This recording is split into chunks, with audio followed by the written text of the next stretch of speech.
If you watch football at all, and if you ever watch the Chicago Bears and you see the coach walking up and down the sidelines, I guess you could say that Mike Ditka is intense. I think it would be a fair appraisal, sometimes controversial, but he is one hell of a football player, and he's been in the NFL for the past 25 years, been part of 6 Super Bowl wins, 1 as a player, 4 as assistant coach, and of course, last year, as head coach of the Chicago Bears. This is his autobiography. Would you welcome Mike Ditka?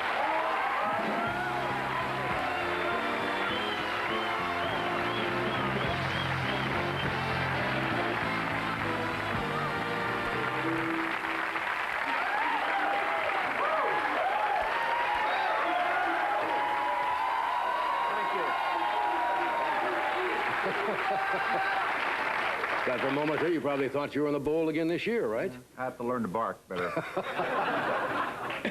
Okay, first question. Is Jim McMahon nuts? Oh, we'll get back to that later.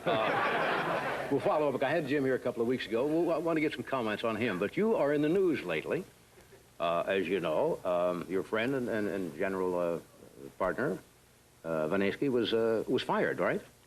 And you made a lot of statements about you were going to quit, and you thought it was unfair, and so forth and so on. You want to expound a little bit on what's going on? John, I think when you're always hurt when you lose a good friend, and when you don't understand the reason behind it. But I think I learned as a kid that the guy who owns the ball and bat, he can call the game anytime he wants to. Right. And so I accept that. I think it would be silly of me to give up something that I love very dearly, which is the Chicago Bears and coaching. Just to follow Jerry because he's my good friend. I think at the end of this season, I'll reevaluate the situation, but I think I would like to put the Bears back into another Super Bowl. Not that I'll do it, but I think the players want to. Love it. The press, of course, loves this kind of stuff. Oh, yeah. You know, they thrive on this kind of controversy. Were you sorry for anything that you said at all, or did you say things when you were a little steamed up and then start to reevaluate? I think you do. You say things when well, I say a lot of things anyways. I mean, the only guy that says more things to me is McMahon, so. We're going to get That's not Ed either, I'm no. sorry. But, no, I think you do. And when you're hurt, you say things. I think when you reevaluate the situation, my whole life revolves around the Bears. It's not like, I have any dreams of, working on Wall Street or coaching in another city. I don't. Right. And when Mr. Hallis gave me that opportunity, it meant a lot to me, and it meant a lot to repay some of the confidences he had in me. So that's why it's important to me. I would say that I'm behind the 8 ball a little bit. Yeah, so you think maybe this time next year you'll still be coaching Chicago? Probably. I'm not smart enough to do anything else. No, come on, come on. We had Jim McMahon on this show a couple of weeks ago, and I brought up your name. I said, tell me about Mike Ditka. And I kind of get this glassy look that Jim occasionally gets, and we really didn't get into it. He said, well, Mike is Mike's Mike. And so... I don't think, I could say a lot of things. I don't think Jim really likes me, but he doesn't like me just because it's me. I don't think it's because I'm in the position I'm in as a coach. You said you don't think he likes you? No, I don't think he does. I think people try to tell me he does, but I think he defies authority. And I just happen to be the coach, so there has to be a certain amount of authority there. And I think that's the main reason, period. Yeah. I don't think it's anything else. He accuses me of changing personalities, but, heck, you got to do that, John. Yeah. I mean, it's... Didn't the players call you Sybil at one time? No, not as an effeminate gesture because of the change of personalities. No, that really wasn't the reason. Oh. I changed dresses 3 times in one day. Nobody's perfect. Big deal.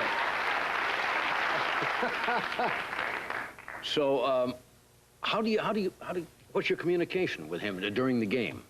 Well, during the game, it's been good and bad. I'll be honest with you. Sometimes, Jim does no wrong on the field. I mean, he really, he's an excellent football player when he's healthy, and he has a great understanding of the game on the field.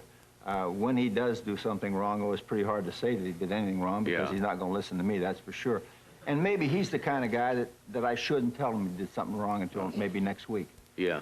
But I'm not that kind of guy, so... Do you think there are certain personalities in athletics that kind of live on the edge? that they need that kind of crises around them all the time to make them perform. I mean, to get them up. Well, I think he probably does. Thrives on it. He's different, but I tell you, daggone it, when you look at the bottom line, when he goes out to play, he plays the game very much different than anybody at that position, Johnny. Right. He has no regard for his health or his body. He tries to play it like a lineman, and usually doesn't work out because, you know, he's only 190 pounds or 95 pounds, and those guys are like 270, 280, and they throw him around pretty good. Yeah. Do you hope he'll be quarterbacking next year? I think he'll be back. I think he's going to work at it. I think he knows how important it is to his career, and I think he'll probably come back and make me look bad or make me look good. He'll make me look good because he'll play good. That's what I meant. It'll work out. I get the feeling sometimes when I watch you on the sideline that the players are not so concerned about getting injured on the field as they are when they come to the sidelines and you give them instructions.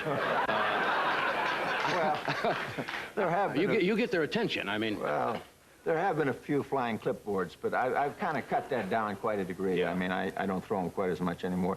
But no, I try to, you know, John, I try to get involved in the game, be myself, and when I'm not myself, and I wasn't myself the last football game, I didn't say a word to anybody, and which I got so much criticism for that from fans, say, go ahead, be yourself. Yeah. Then some little school teacher in Idaho writes me, says, you can't holler at those guys, I can't holler at my students, why can you holler? I don't know who's right, but I think from now on, I will be myself. I'll try to tone it down a little bit. Yeah. Well, I think you said once, I think you said in your book, that you don't care really whether your players like you.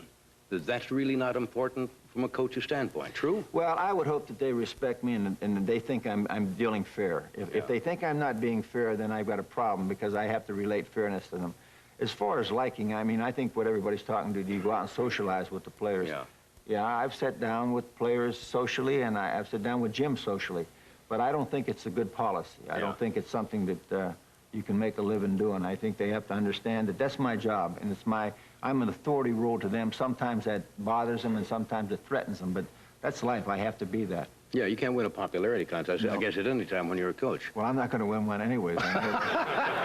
Okay, the big game coming up. I just talked to Joe Morris of the Giants backstage here, who's probably one of the main reasons the Giants are in the Super Bowl because of his running. How do you see the game coming up between Bronco and... Well, it's going to be the two teams that are in it deserve to be there. They've definitely proved they're the best in the league.